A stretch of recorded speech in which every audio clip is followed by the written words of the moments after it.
Welcome to ഷെലൻസ് kitchen art. ഇന്ന് ഞാൻ പരിചയപ്പെടുത്തുന്നത് കുമ്പളങ്ങയും ചെമ്മീനും വറുത്തരച്ച കറിയാണ്.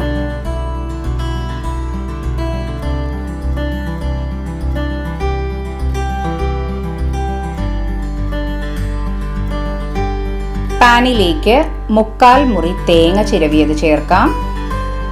3 ഉള്ളി ചെറുതായി മുറിച്ചത്, കുറച്ച് വേപ്പില, കുറച്ച് വെളിച്ചെണ്ണ, ഇതെല്ലാം ചേർത്ത് നമുക്ക് ഒന്ന് മീഡിയം ടു ലോ ഫ്ലെയിമിലിട്ട് ഒന്ന് ബ്രൗൺ കളറാണ് വരെ വറുത്തെടുക്കാം. ഇത് ഞാനൊന്ന് ഈവണായി കിട്ടാനൊന്ന് മിക്സിയിൽ അടിച്ചിട്ടുണ്ട്. ഇനി ഒരു 5-6 മിനിറ്റ് നന്നായിട്ടൊന്ന് വറുത്തെടുക്കാം. ഇപ്പൊ നല്ല ബ്രൗൺ കളറായിട്ടുണ്ട്. ഇനി നമുക്ക് അതിലേക്ക് 1/2 ടേബിൾ സ്പൂൺ മല്ലിപ്പൊടി, 1 ടേബിൾ സ്പൂൺ മുളക് പൊടി, 1/4 ടേബിൾ സ്പൂൺ മഞ്ഞൾപ്പൊടി ചേർക്കാം. ഒരു 2 മിനിറ്റ് ഒന്ന് സോട്ട് ചെയ്യാം. ഇപ്പോൾ 2 മിനിറ്റ് കഴിഞ്ഞു. ഇനി നമുക്ക് ഗ്യാസ് ഓഫ് ചെയ്യാം. ഇനി പാനിലിരുന്ന് ചൂടുകൊണ്ട് തന്നെ മുളക് പൊടി മല്ലിപ്പൊടിയൊക്കെ മൊരിഞ്ഞോളൂ.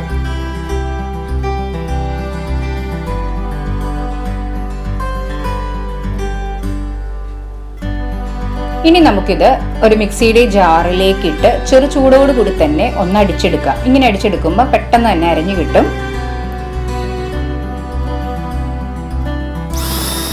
ഇപ്പം ഒരു 1/4 ഭാഗം നമ്മളുടെ അരപ്പ് ഒന്ന് അരഞ്ഞിട്ടുണ്ട്. ഇനി നമുക്കതിലേക്ക് കുറച്ച് വെള്ളം ഒഴിച്ചടിക്കാം. അപ്പോൾ പെട്ടെന്ന് തന്നെ നമുക്ക് അരഞ്ഞു കിട്ടും. ഇപ്പം നല്ല ഫൈൻ പേസ്റ്റ് ആയിട്ട് അരഞ്ഞിട്ടുണ്ട്. കറിച്ചട്ടിയിലേക്ക് ക്ലീൻ ചെയ്ത് ഒരു 25 ചെമ്മീൻ എടുത്തിട്ടുണ്ട്. അത്യാവശ്യം ഒരു വലിയ ചെമ്മീനാണ്, തീരെ ചെറുതല്ല. അതിലേക്ക് ചെമ്മീൻ മുങ്ങിക്കിടക്കുന്ന അത്രയും വെള്ളം ഒഴിക്കാം. 4 പച്ചമുളക് നീളത്തിലരിഞ്ഞത്, കുറച്ച് വേപ്പില, ആവശ്യത്തിന് ഉപ്പ്, ഒരു പിഞ്ച് മഞ്ഞൾപ്പൊടി ചേർത്ത് നന്നായിട്ടൊന്ന് മിക്സ് ചെയ്യാം. ഇനി നമുക്ക് ഹൈ ഫ്ലെയിമിലിട്ടൊന്ന് തിളയ്ക്കാൻ അനുവദിക്കാം. ഒരു മിനിറ്റ്.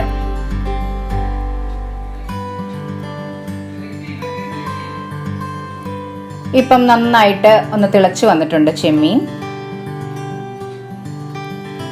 ഇനി നമുക്കതിലേക്ക് ചെറുതായി അരിഞ്ഞ 200 ഗ്രാം കുമ്പളങ്ങ ചേർക്കാം. നമ്മൾ വളരെ കനം കുറച്ച് വേണം അരിയാനായിട്ട്. അപ്പോഴേ നന്നായിട്ട് പെട്ടെന്ന് വെന്ത് കിട്ടുകയുള്ളൂ, ചെമ്മീനിലോട്ടൊക്കെ നന്നായിട്ടൊന്ന് ചേരുകയുള്ളൂ. ഇനി അതിലേക്ക് കുറച്ച് വെള്ളം ഒഴിക്കാം. ഒന്ന് തിളയ്ക്കാൻ അനുവദിക്കാം.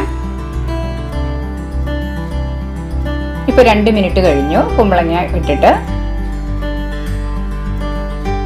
ഇനി അതിലേക്ക് ഒരു വലിയ തക്കാളി ചെറുതായി അരിഞ്ഞത് ചേർക്കാം.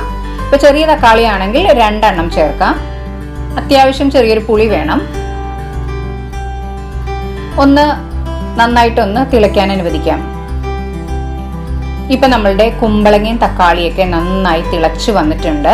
ഇനി നമുക്കത് ലോ ഫ്ലെയിമിലിട്ട് ഒരു 7-8 മിനിറ്റ് വേവിച്ചെടുക്കാം. ഇപ്പൊ നമ്മളുടെ കുമ്പളങ്ങയും ചെമ്മീനൊക്കെ നന്നായിട്ട് വെന്ത് വന്നിട്ടുണ്ട്. കുമ്പളങ്ങയുടെ വേവ് ഡിപ്പെൻഡ് ചെയ്തിരിക്കും നമ്മളുടെ ഗ്യാസിന്റെ തീ അനുസരിച്ചിട്ട്. ഇനി നമുക്ക് അതിലേക്ക് അരപ്പ് ചേർക്കാം.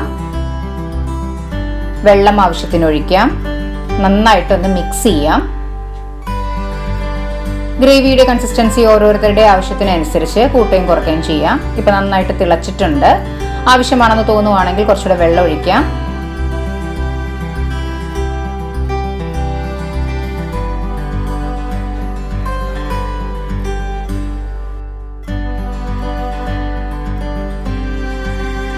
ഉപ്പ് കുറവാണെന്ന് തോന്നുവാണെങ്കിൽ നമുക്ക് കുറച്ച് ഉപ്പ് ചേർക്കാം. ഇപ്പം നമ്മളുടെ കറി നന്നായിട്ട് തിളച്ച് വന്നിട്ടുണ്ട്. അപ്പം നല്ല ചെമ്മീൻ്റെ ഒക്കെ ഒരു സ്മെല്ല് വരുന്നുണ്ട്. ഇനി നമുക്ക് 5 മിനിറ്റ് മൂടി വെച്ച് വേവിക്കാം.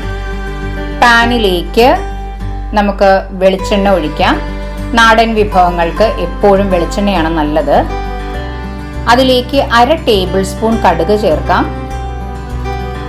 കടുക് ഇപ്പം നന്നായി പൊട്ടി വന്നിട്ടുണ്ട്. അതിലേക്ക് ചെറുതായി അരിഞ്ഞ 5 ഉള്ളി ചേർക്കാം.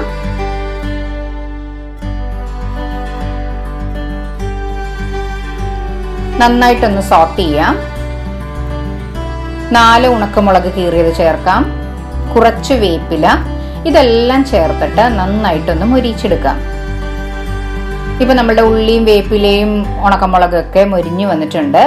ഇനി നമുക്ക് അതിലേക്ക് 1/2 ടേബിൾ സ്പൂൺ മുളക് പൊടി ചേർക്കാം. ഇനി ഒന്ന് ജസ്റ്റ് ഒന്ന് സോട്ടായിട്ട് നമുക്ക് ഗ്യാസ് ഓഫ് ചെയ്യാം. പാനിലിരുന്ന് തന്നെ മുളക് പൊടി മൊരിഞ്ഞോളും. ഇനി അത് മാറ്റി വെക്കാം. ഇപ്പം 5 മിനിറ്റ് കഴിഞ്ഞു. നമ്മളുടെ വറുത്തരച്ച കറി ഏകദേശം റെഡിയായി വന്നിട്ടുണ്ട്. കുമ്പളങ്ങയും ചെമ്മീനും ഒക്കെ അരപ്പ് നന്നായിട്ട് ചേർന്നിട്ടുണ്ട്. ഇപ്പൊ വറുത്തരച്ച കറി ആയതുകൊണ്ട് ഇരുന്ന് ഒന്ന് തിക്ക് ഗ്രേവി ആയിക്കോളും. ഇനി നമുക്ക് അരപ്പിലേക്ക് ഉള്ളി മുളകും ചേർക്കാം. ഒരു 2 മിനിറ്റ് ഹൈ ഫ്ലെയിമിലിട്ട് ഒന്ന് ചൂടാക്കാം. ഇപ്പൊ 2 മിനിറ്റ് കഴിഞ്ഞു. ഇപ്പോൾ നമ്മളുടെ കുമ്പളങ്ങ ചെമ്മീൻ വറുത്തരച്ച കറി റെഡി ആയിട്ടുണ്ട്. എല്ലാവരും ട്രൈ ചെയ്ത് നോക്കുക. നിങ്ങൾക്ക് ഇഷ്ടപ്പെട്ടെങ്കിൽ ലൈക്ക് ചെയ്യാനും ഷെയർ ചെയ്യാനും സബ്സ്ക്രൈബ് ചെയ്യാനും സപ്പോർട്ട് ചെയ്യാനും മറക്കരുത്. തൊട്ടടുത്തുള്ള ബെല്ലൈക്കൺ പ്രസ് ചെയ്താലേ ഇനി ഞാൻ അടുത്തിടുന്ന വീഡിയോയുടെ നോട്ടിഫിക്കേഷൻ കിട്ടുകയുള്ളൂ. Thanks for watching my channel.